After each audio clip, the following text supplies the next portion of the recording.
ఏం చేద్దాం? BC రిజర్వేషన్లపై party పరంగా 42% ప్రకటించి ముందుకెళ్దామా? కోర్టును మరింత సమయం కోరదామా? రేవంత్ రెడ్డి మహేష్ గౌడ్ భేటీలో చర్చ. రాజకీయ వ్యవహారాల కమిటీలో నిర్ణయం. వారం రోజుల్లో నామినేటెడ్ పదవుల భర్తీ. 23 నుంచి ప్రజాపదం పునఃప్రారంభం. ముఖ్యమంత్రి పాల్గొనే అవకాశం అట.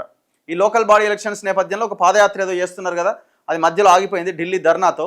మళ్ళీ 23 నుంచి స్టార్ట్ చేస్తారట. అయితే ఈ బీసీ రిజర్వేషన్ల మీద ఏం చేద్దాం?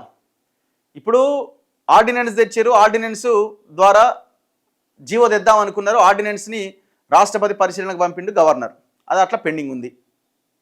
రెండోది, రాష్ట్ర ప్రభుత్వం ఆమోదించిన విద్యా ఉద్యోగాల్లో 42%, స్థానిక సంస్థల ఎన్నికల్లో 42% రిజర్వేషన్ 2 బిల్లులు గవర్నర్కి పంపిస్తే గవర్నర్ సంతకం పెట్టి రాష్ట్రపతికి పంపిస్తే రాష్ట్రపతి 4 నెలల నుంచి పెండింగ్లో పెట్టుకుంది.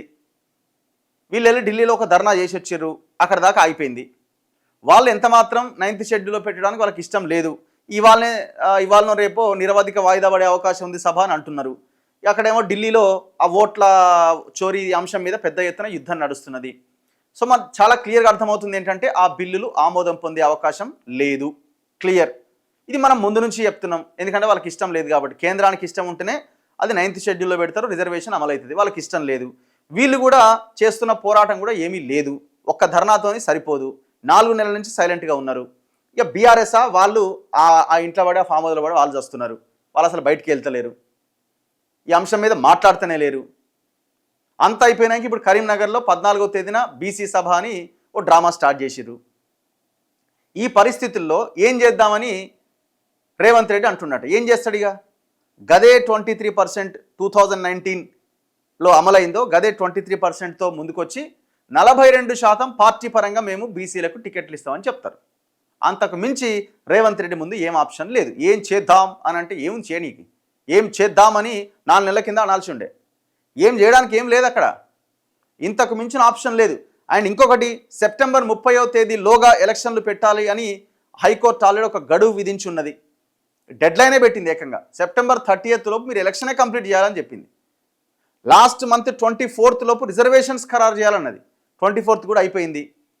మరి ఎవరైనా కంటెంప్ట్ చేసిరో లేదో తెలియదు మనకి. ఇంకా ఏం చేద్దామంటే చేయడానికి ఏమున్నది? ఇంకక్కడ చేయడానికి ఏమున్నది? చేయాల్సిన సమయంలో చేయకుండా ఏం చేద్దామంటే, ఇప్పుడు మీరు ఆందోళన చేయడం వల్ల బీజేపీ దిగొస్తుందా లేదా పక్కన పెట్టండి. మీరు చేయాల్సిందైతే చేయాల్సి ఉండే కదా. మీరు ఒకవేళ ఆ స్థాయిలో చేసి ఉంటే, వాళ్ళు ఒకవేళ చేయకపోయి ఉంటే వాళ్ళని దోషులుగా చూసేటోళ్ళు మీరు బాగానే పనిచేసిర్లే అనుకునేటోళ్ళు కదా. మరి ఆ ప్రయత్నం ఎందుకు చేయలే? స్థానిక సంస్థల ఎన్నికల్లో బీసీలకు 42% రిజర్వేషన్ల అమలుపైన టీపీసీసీ రాజకీయ వ్యవహారాల కమిటీ సమావేశంలో చర్చించి నిర్ణయం తీసుకోబోతున్నారు.